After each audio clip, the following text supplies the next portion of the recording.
Welcome to Prashanti cooking. ఈరోజు మనం గోధుమ పిండి సున్నుండలు ఎలా చేయాలో చూద్దాం. మనందరికీ మినప సున్నుండలు తెలిసినవే, అలాగే గోధుమలతో కూడా సున్నుండలు చేసుకోవచ్చు. చాలా టేస్టీగా ఉంటాయి, ఆరోగ్యానికి కూడా చాలా మంచిది. గోధుమ పిండి సున్నుండలకి కావాల్సిన పదార్థములు చూద్దాం. 250 గ్రామ్స్ గోధుమ పిండి, 250 గ్రామ్స్ బెల్లం తీసుకున్నాను. 2 ఈక్వల్ రేషియోలో తీసుకోవాలి.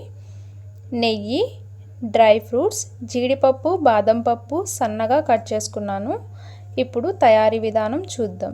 ముందుగా స్టవ్ మీద పాన్ పెట్టుకొని పాన్ వేడెక్కిన తర్వాత 2 స్పూన్స్ నెయ్యి వేసుకోవాలి. నెయ్యి వేడెక్కిన తర్వాత డ్రై ఫ్రూట్స్ వేసుకోవాలి.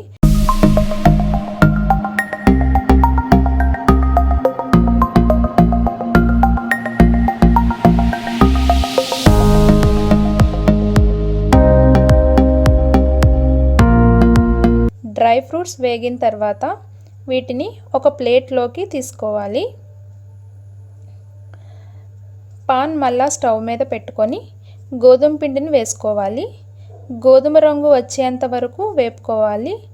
ఇంకొంచెం నెయ్యి కూడా వేసుకుంటున్నాను. పచ్చివాసన అంతా పోయేంత వరకు వేపుకోవాలి. బాగా వేగిన తర్వాత కొంచెం గరుగ్గా అవుతుంది. ముదురు గోధుమ రంగు వచ్చేంత వరకు వేపుకోవాలి. ఇలా వేగడానికి ఒక 15 to 20 మినిట్స్ అయినా పడుతుంది.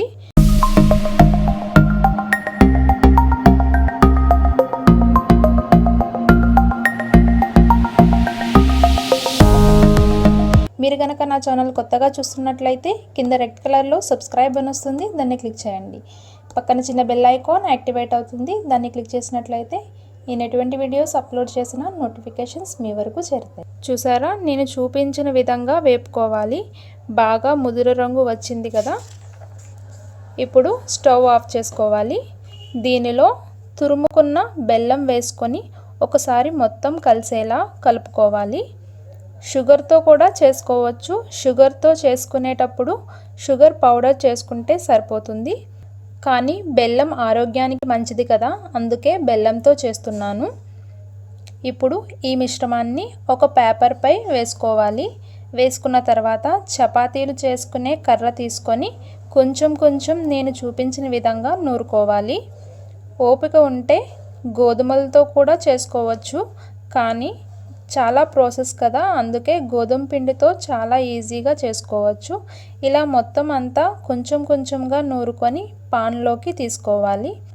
మిక్సీలో కూడా వేసుకోవచ్చు, కానీ ఎక్కడైనా కొంచెం బెల్లం ఉండిపోవచ్చు కదా, అందుకే ఇలా తురుముకున్న బెల్లం వేసుకొని నూరుకుంటే మొత్తం అంతా నలిగిపోతుంది.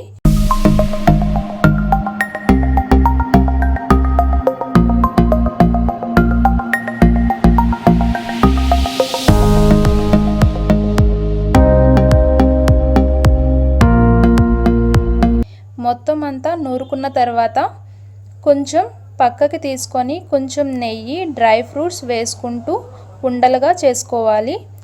ఇలా కొంచెం కొంచెంగా తీసుకోవడం వల్ల డ్రై ఫ్రూట్స్ అన్నింటికి వస్తాయి. నెయ్యి కొంచెం ఎక్కువగానే పడుతుంది.